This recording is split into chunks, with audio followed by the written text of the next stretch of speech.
Hey, I'm Josh for the Camera Project. In this episode, we're reviewing the Rylo 360 camera. I'm in Times Square, New York, so we can test out the full VR capabilities of the Rylo. If you're watching right now, feel free to click around your window and drag around to see Times Square instead of this guy. Also, if you have any sort of VR headset like Google Cardboard, now's the time to put it on and experience Times Square in full virtual reality.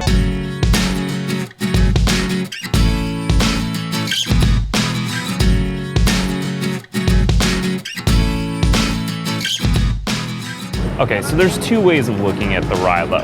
One is, as you're seeing right now, as a VR 360 type camera where you can record the scene and allow your viewers to control their viewpoint. But another, and what makes Rylo a little bit unique, is they built this app around the experience of actually using it as more of a 2D camera where you can choose your camera angle later. You can actually use your phone, and it is phone only, no desktop software as of right now, where you can just pan around the scene and set keyframes for your viewpoints. You can even do things like track objects that are either moving or static, and the Rylo software will do its best to track it and follow it. So let's say I'm walking, but I want to follow someone else who's walking or a sign in the distance. Well, Rylo software can do that. The other thing you can do is actually use it to create hyperlapses in more of the 2D type experience as well.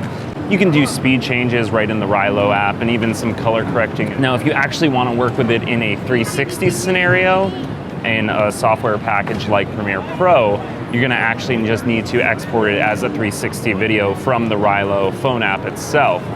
Now, the cool thing is you will still get the crazy stabilization that the software and hardware is doing. So that is one of the great things about this camera, is that it's using this proprietary type of stabilization that is just dramatically smoothing out the scene, whether you're, walking or skiing or snowboarding or whatever you want to use it for. It's one of the really unique things about this software that make it great. The developers of this product actually were the developers of the Hyperlapse app for Instagram, so it has a lineage of stabilization.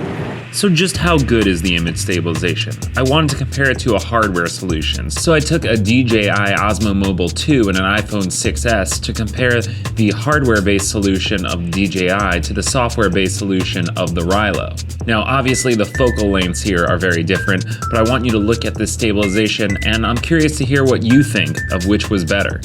Now, the other cool thing about the camera is that they can add features via firmware. Like, for instance, when the camera shipped, there was no remote way to trigger it via your phone, but now you can remote trigger it from the app. You can't actually see what the camera is seeing via the app. I don't know if that's something they can add later, but you can at least trigger it. So if you're running it in a remote location or it's somehow hard to reach where you're standing, you can trigger it from your phone.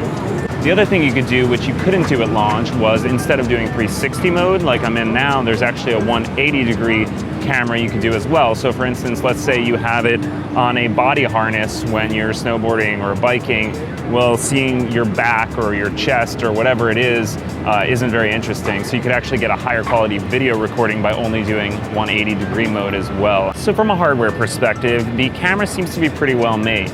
It's small, sort of a GoPro type form factor, and of course there are cameras on both sides. Now, one side, which you're supposed to treat as the back of the camera, has an LCD screen which you can view what mode you're in, how much battery life you have left, and how much room you have left on your memory card.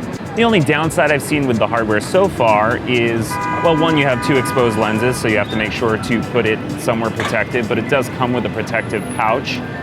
The other downside I've seen is right now it's 91 degrees out here, and I did get a too hot warning right now, and the camera overheated and just needed to shut itself off. Now I waited 30 seconds, turned it back on, and here I am recording again, so we'll see how much of an issue that poses. Right now, hasn't been too big of a deal, but again, it is 91 degrees out here, so yeah, things can overheat. So let's talk about this camera as a 2D filmmaking tool and how it compares with something like a GoPro.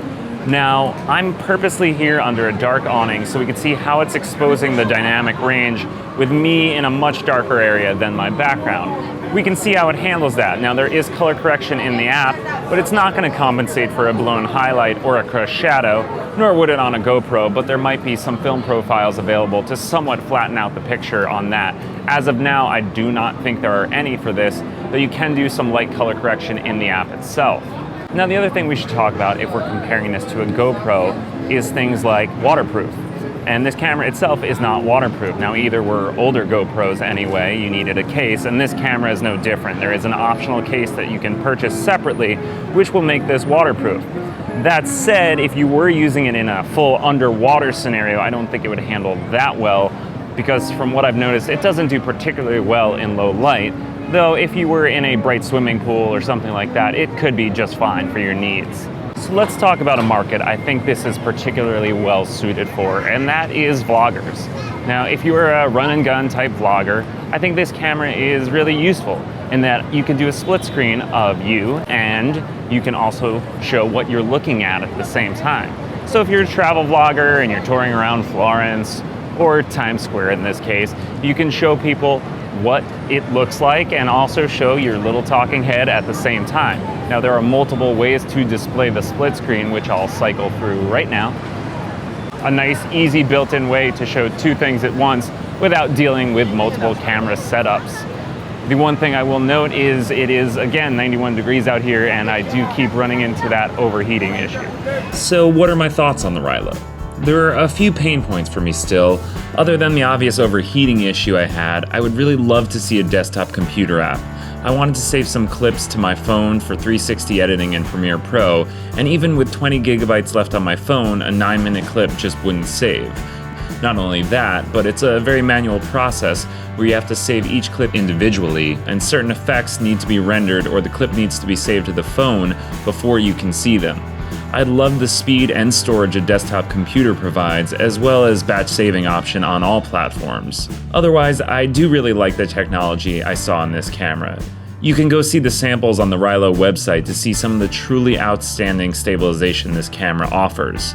I think it would be a great option for anyone who needs a small rig for action or sports, as well as vloggers who want an easy setup to capture themselves and the scene around them. Let me know what you think about the Rylo and if you'd like to see more in 360 from the camera project. As always, if you liked this review, please subscribe to our channel, and if you didn't like this review, please subscribe to our channel anyway. Subscribe. No, really. Subscribe.